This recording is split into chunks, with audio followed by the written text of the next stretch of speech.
தைப்பூச அதுவுமா முருகனை பற்றி பேசலாம் அப்படின்னு நினச்சேன். இப்போ தான் சமீபத்தில் வந்து மருதமலைக்கு போயிட்டு வந்திருந்தேன். நல்ல ஒரு எக்ஸ்பீரியன்ஸுங்க. கோவிலுக்கு படி வழியாக போகலாம் அப்படின்னு பார்த்தா அது அன்றைக்கி நேரம் இல்லை. அதனால் வந்து மலை பாதையிலே வண்டியிலே போயாச்சு. மேலே ஏறி முடித்தோடனே டாப் வியூ எப்போயுமே சூப்பராக இருக்குங்க. மொத்த கோயம்புத்தூருமே அங்கேருந்து பார்த்தா தெளிவாக தெரியும். கோவில் ரொம்ப ஃப்ரீயாக இருந்துச்சு, கூட்டமே இல்லை. நேராக போய் சாமியை பார்த்துடலாம் அப்படின்னு சொல்லிட்டு மேலே ஏறி போனேன். கோவிலில் வந்து மராமத்து பணிகள் கும்பாபிஷேகத்துக்கு ரெடி ஆகிட்டு இருந்துச்சு. இந்த ராஜகோபுரம் 2002 வந்து கட்டியிருக்காங்க. கும்பாபிஷேகத்துக்கு கொடிமரம் ரெடியாக இருக்குது. கோடிக்கணக்கான பக்தர்கள் அடுத்து இந்த கொடிமரத்தை வந்து தரிசனம் பண்ண போகிறாங்க. அதுக்கு முன்னாடியே நம்ம பார்க்குறோம். ரொம்ப சந்தோஷமாக இருக்குங்க. ஆதிமூலர் சன்னதி போனவொடனே ஆதிமூலர் சன்னதி தான் முதல்ல போய் பார்த்தோம்.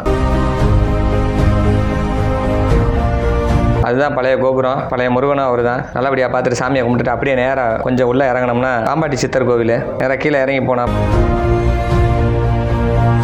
பாம்பாட்டி சித்தர் தரிசனம் கிடச்சிச்சு. அதுக்கப்புறம் திரும்ப வந்தோம். ராஜகோபுரம் அந்த முருகனை தரிசிப்போம்.